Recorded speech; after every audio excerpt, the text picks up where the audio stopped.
What's up guys? A day in my life vlogger na walang earnings. Hello guys! Try ko nga pala ngayon guys na magtatagalog ako sa voice over na to guys. So ngayon guys, nagluluto pala ako ngayon ng ginisang talong guys.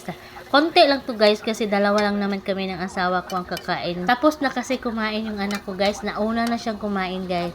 Kaya sabi niya hindi na daw siya kakain ulit. Char! Pero kasya na to sa amin guys kasi dalawa lang naman kami ang kakain. 3 piraso lang pala itong talong na to guys. Kaya konti lang. Kaya lang pala ako nagtatagalog ngayon guys. Kaya para maintindihan din tayo ng iba nating mga kasisi na hindi nakakaintindi ng Bisaya. Pero hindi rin ibig sabihin na magtatagalog na ako palagi. Bihira lang para ako maka-voice overs guys kasi nahirapan talaga ako guys. So guys, balik na tayo sa ating niluto ng ginisang talong. Kasi malapit na siyang maluto guys. Tingnan nyo. Ganitong luto ang gusto ko sa ginisang talong. Medyo malata siya guys. Kaya ganyan yung ginawa ko guys. Inano ko lang sa sandok para ano siya guys. Para malambot talaga siya guys. Simpleng luto guys. Pero masarap talaga siya guys.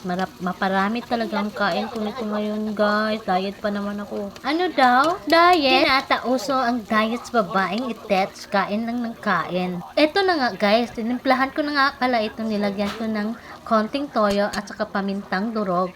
Nilagyan ko na rin ng isang pirasong itlog kasi yun ang gusto ng asawa ko guys. Pagkatapos, mekos-mekos ulit hanggang maluto yung itlog guys. Malapit na talaga siyang maluto guys. Tingnan nyo naman guys. Oh, ang sarap na tingnan guys. Pag ganito talaga ang ulam guys, alam na, mapaparami na naman ang kain. Ubos na naman ang kanin. Masarap talaga pag lutong bahay. Ayan guys, luto na.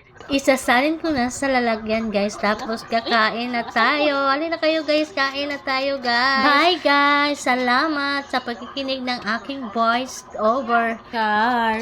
Tapos ko rin voice over na to guys na nagtatagalog hanggang dulo. Salamat. Kain na tayo. Bye.